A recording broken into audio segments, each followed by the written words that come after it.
All right, so that whole controversy swirling around the Delhi chief minister's residence and that whole renovation thing. Yeah, Well, that's actually just a little peek, a little glimpse into the world of the CAG. exactly. The Comptroller and Auditor General of India, they're kind of like financial superheroes, right? Mhm.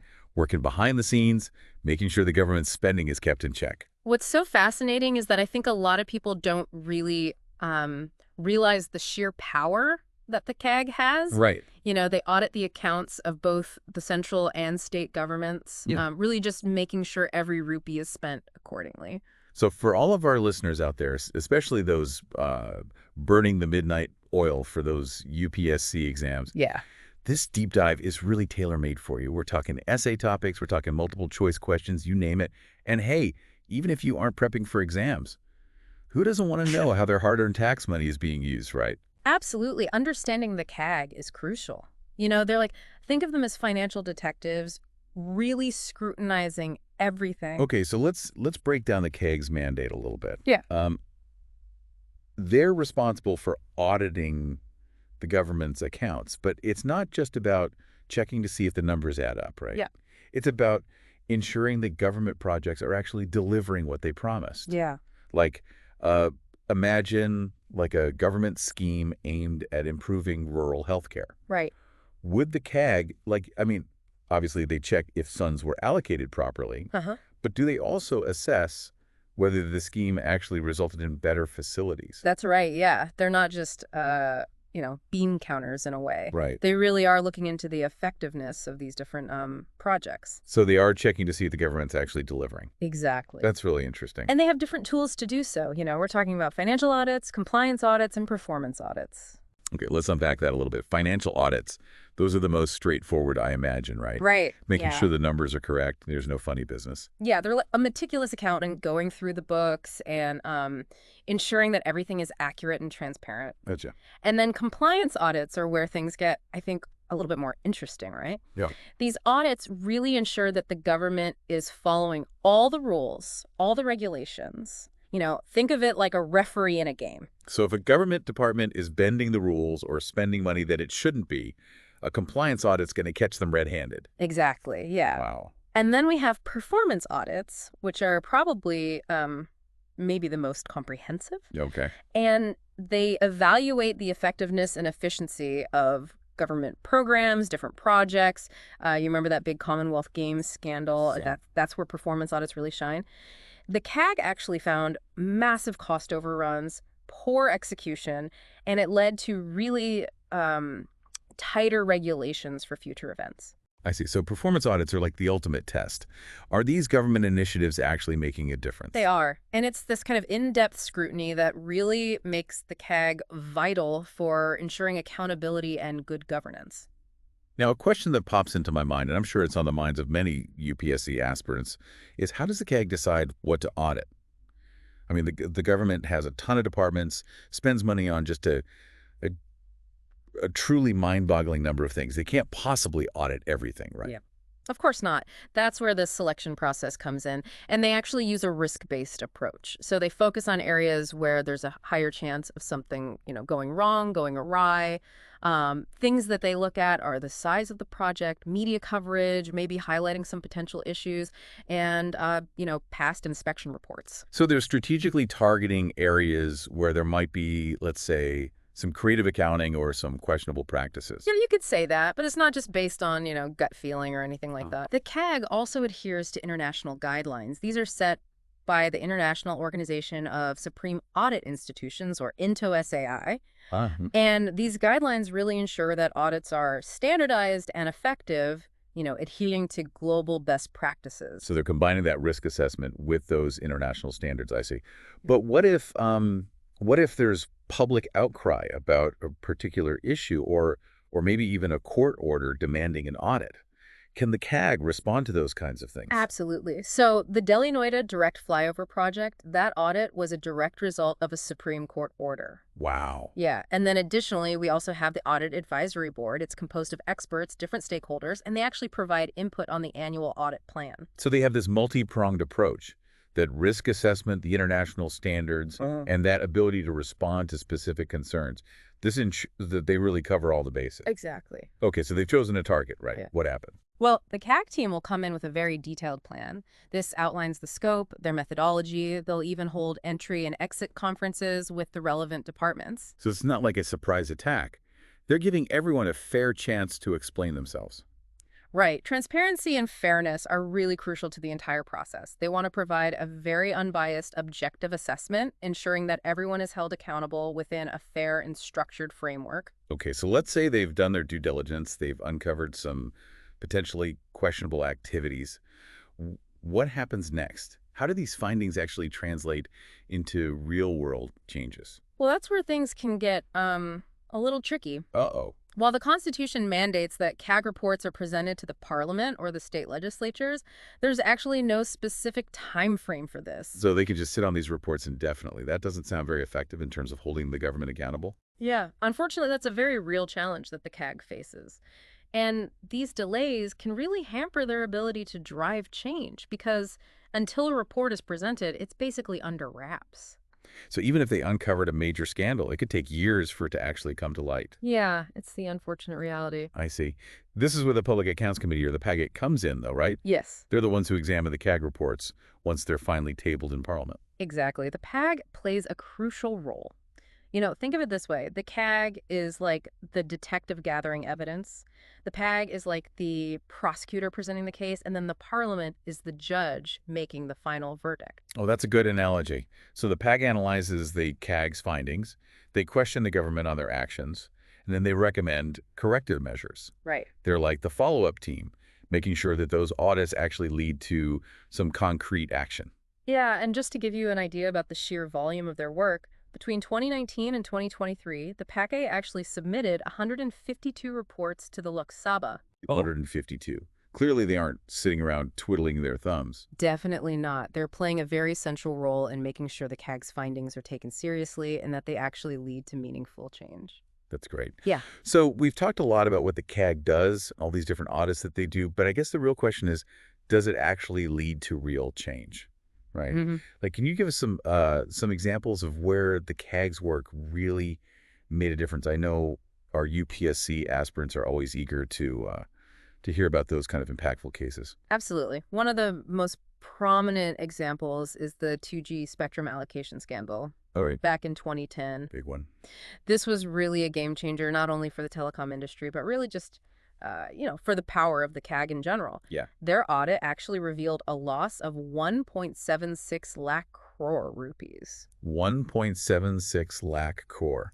That's an insane amount of money. Yeah, it's hard to even fathom. It really is. And I remember this dominated the headlines for months and months. It was just such a huge scandal. And it wasn't just the financial loss. It was the blatant disregard for procedures, the favoritism, just a complete lack of transparency. So it really was about the integrity of the whole system. Exactly, yeah. And it triggered a chain reaction.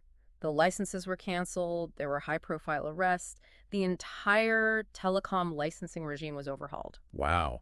So that really shows the kind of impact a CAG audit can have. I mean, this exposed corruption, held powerful people accountable, and then led to these huge systemic reforms. Exactly. And for UPSC aspirants, this case study is a gold mine, Think about the ethical implications, the role of the judiciary, the media. It's really everything that they could ask you to analyze. Absolutely. It really shows how, one audit can kind of send these ripples throughout all these different areas. It's pretty incredible. Yeah, and it really underscores the importance of having this independent body. Yeah. Now, you mentioned earlier that the CAG's impact goes beyond just these big national level issues. Can you tell us a little more about the case in Telangana with the engineering procurement contract framework?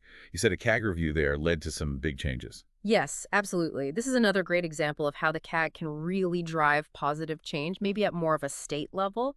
So their audit in Telangana revealed some flaws in how contracts were being awarded for different infrastructure projects. Okay. There were a lot of cost escalations, there were delays, and, a lack of competitive bidding was a real problem. It was putting a huge strain on the state's finances and raising questions about transparency. So it was kind of a classic case of inefficiency and potentially corruption? Yeah, you could say that. So what happened? Did the CAG audit lead to any real change?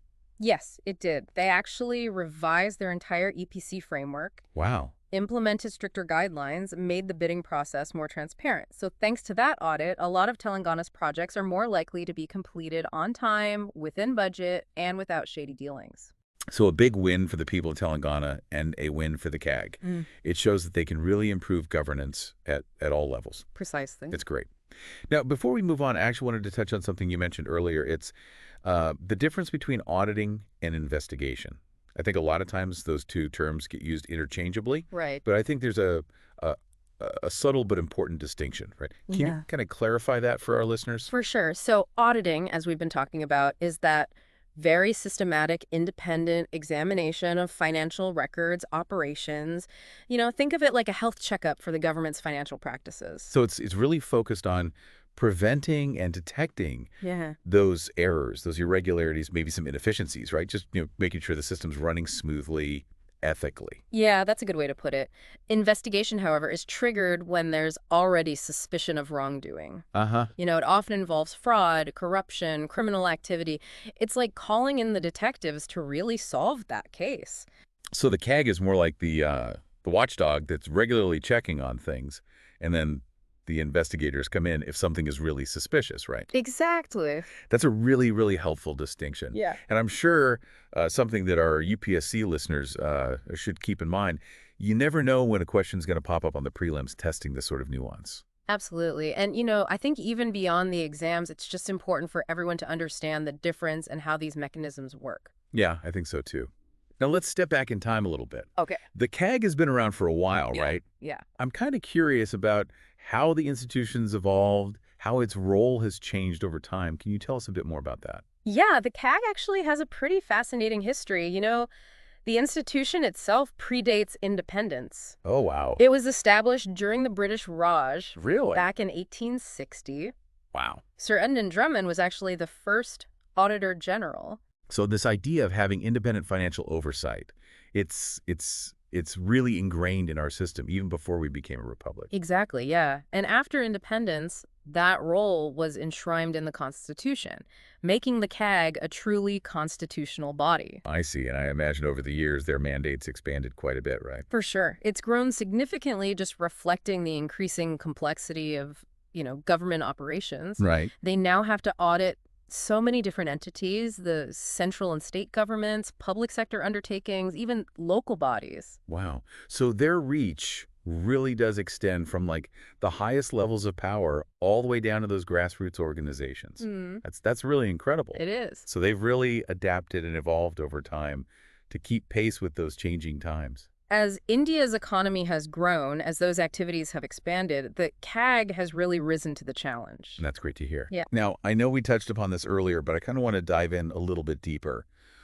What is the CAG's role in strengthening India's democratic framework?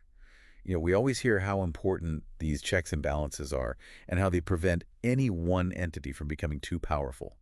Right, and the CAG is essential to that. They are an independent constitutional body. That means they're not answerable to the executive branch. They can really operate without fear or favor. They scrutinize actions. They hold those in power accountable. They're really that check on the executive's power when it comes to, finances. Yeah, it's like you said, they're like a referee making sure that everyone is playing by the rules and that the game is fair. And I guess that independence is really crucial for them to maintain their credibility and their effectiveness. Yeah. Because if people thought that they were being influenced by the government, then their findings wouldn't really carry as much weight. Right, exactly, yeah. So their audits are, they prevent those financial improprieties, and they also maintain that public trust in government, which is so important. It is. That transparency and accountability, that's the foundation of a healthy democracy. And it strengthens our democratic framework. When citizens know that their hard-earned money is being watched and those in power are being held accountable, that fosters trust, which strengthens democracy. It's like they're really reinforcing those core principles of democracy by just making sure that the power is used responsibly and for the benefit of the people. Yeah. Their work, it might not always be glamorous or make the headlines, but it's essential. And I think their role is even more crucial now. Right. Where there's so much corruption and potential misuse of funds, the CAG really is that safeguard. It's nice to know that we have that that institution in place to protect our public finances. Absolutely. Well said. Welcome back to the deep dive. We're really getting into the weeds here with the CAG. We've talked about their mandate, all their different powers.